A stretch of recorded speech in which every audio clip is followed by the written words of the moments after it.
Microsoft word টিউটোরিয়ালে আপনাদের সবাইকে স্বাগতম। তো আমরা আজকে করব copy paste, cut paste, all select, delete এবং আনডু। তো কথা না বাড়িয়ে চলুন শুরু করা যাক। কপি করার জন্য অবশ্যই যেই লেখাটা আপনি কপি করবেন সেটাকে সিলেক্ট করতে হবে। ধরুন এই পর্যন্ত কপি করব, এই পর্যন্ত সিলেকশান করব। করার পরে আমরা যেটা করব সেটা হচ্ছে কপিতে ক্লিক করব। জাস্ট এখানে এসে আমরা একটা কপিতে ক্লিক করব, অথবা এই কাজটা আমরা কিবোর্ডের সাহায্যে শর্টকাটে করতে পারি। কিবোর্ড থেকে আমরা কন্ট্রোল সি চাপ দিব। কন্ট্রোল সি দিলেও কপি হবে, আবার এখান থেকে কপি ক্লিক করলেও কপি হবে। যে জায়গায় লেখাটা প্রয়োজন ওই জায়গায় ক্লিক করতে হবে। ক্লিক করার পরে এখানে পেস্টে ক্লিক করলে ওই কপি কিন্তু লেখা এখানে চলে আসবে। আবার যদি আমরা কিবোর্ড থেকে পেস্ট করতে চাই, কিবোর্ড থেকে আমরা কন্ট্রোল চেপে ধরে ভি চাপ দিব, তাহলেও পেস্ট হবে। এরপর যদি আমরা কাট করতে চাই, অবশ্যই আমাদের যে লেখাটা কাট করব সেটাকে সিলেকশন করতে হবে। সিলেকশন করার পরে আমাদের যেটা কাটে ক্লিক করতে হবে বন্ধুরা, এখানে দেখতে পাচ্ছি কাট, তাহলে কাট হবে। এই কাট করা লেখা যদি আমরা কোনো জায়গায় নিতে চাই সেই জায়গায় ক্লিক করতে হবে। ক্লিক করার পরে এখানে জাস্ট একটা পেস্টে ক্লিক করব, তাহলে ওই কাট করা লেখাটা কিন্তু এখানে চলে আসবে। তো এখানে পেস্টে ক্লিক করলাম।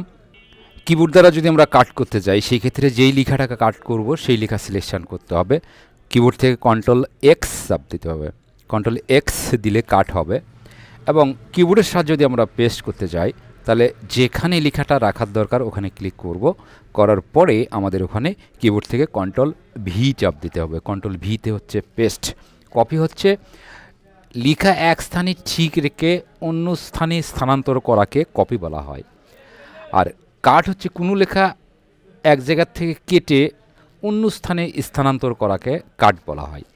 সম্পূর্ণ লেখা যদি আমরা একসাথে সিলেক্ট করতে চাই সেই ক্ষেত্রে আমাদের কিবোর্ড থেকে কন্ট্রোল চেপে ধরে এ চাপ দিতে হবে, তাহলে ডকুমেন্টে যত লেখা আছে সবগুলো একসাথে সিলেক্ট হবে।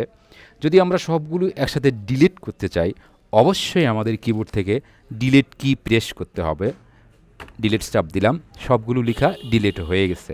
এরপর ডিলিট করা লেখাগুলোকে আমরা যদি ফিরিয়ে আনতে চাই সেক্ষেত্রে আমাদের অবশ্যই কিবোর্ড থেকে কন্ট্রোল জেড চাপ দিতে হবে।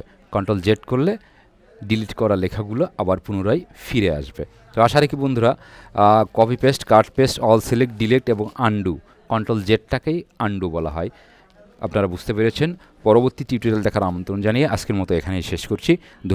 ধন্যবাদ সবাইকে। যারা নতুন দেখছেন আমার চ্যানেলটি সাবস্ক্রাইব করবেন, পরবর্তী আপডেট পেতে অবশ্যই বেল আইকনে ক্লিক করবেন।